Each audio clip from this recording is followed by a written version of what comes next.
ओम नमः शिवाय, हर हर महादेव। तर महाशिवरात्रीची आपण प्रत्येकजण वाट बघत असतो।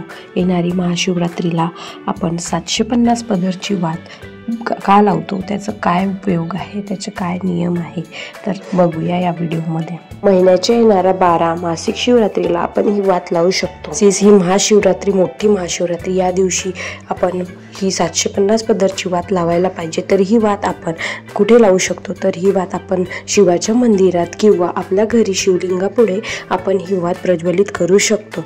तर ही वात कशामध्ये लावावी? ही वात आपण मातीच्या दिव्यामध्ये लावू शकतो, शक्यतो तांब्याच्या दिव्यामध्ये किंवा तांब्याच्या पातेल्यामध्ये। ही वात लावताना आपण गाईच्या शुद्ध तुपाचा वापर करायला, गाईचे शुद्ध तूप घेऊन या वातीला भिजवून तुपामध्ये ती वात आपण देवापुढे लावावी। त्यानंतर देवाचे नामस्मरण करत, शिवाची स्तुती करत, ओम नमः शिवाय मंत्राचा जाप करत किंवा अभिषेक करत आपल्याला ती वात जळतपर्यंत तिथेच बसायचं आहे। मात्र ती वात जळताना आपण त्याच्यावर 1 रुपया ठेवून हळद कुंकू अक्षिदांनी त्याच्या पूजा करायची आहे।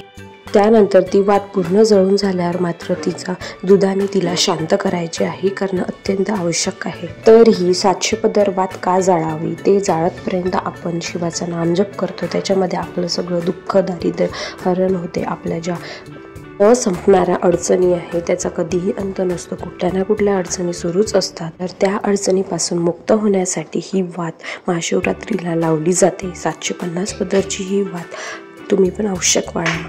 ही वात कधी लावावी? महाशिवरात्रीच्या दिवशी आपण 4 प्रहर येतो, सकाळ दुपार सायंकाळ। ही वात आपण कधीही प्रज्वलित करू शकतो। घरी बनवता आली नाही तर विकत सुद्धा मिळतं, विकत आणून ही वात आपण जाळू शकतो। जितक्या पदरची ही वात आहे तितकं आपलं दुःख दारिद्र्य नष्ट होत राहतं। आणि वात जळतपर्यंत मुख्य म्हणजे आपण शिवाचा रुद्र अभिषेक नाम जप करत राहतो, त्याच्यापासून आपल्याला सगळ्या अडचणी नाहीशा होतात आणि आपल्या कार्यामध्ये ज्या अडचणी येतात त्या सगळ्या हरण होतात।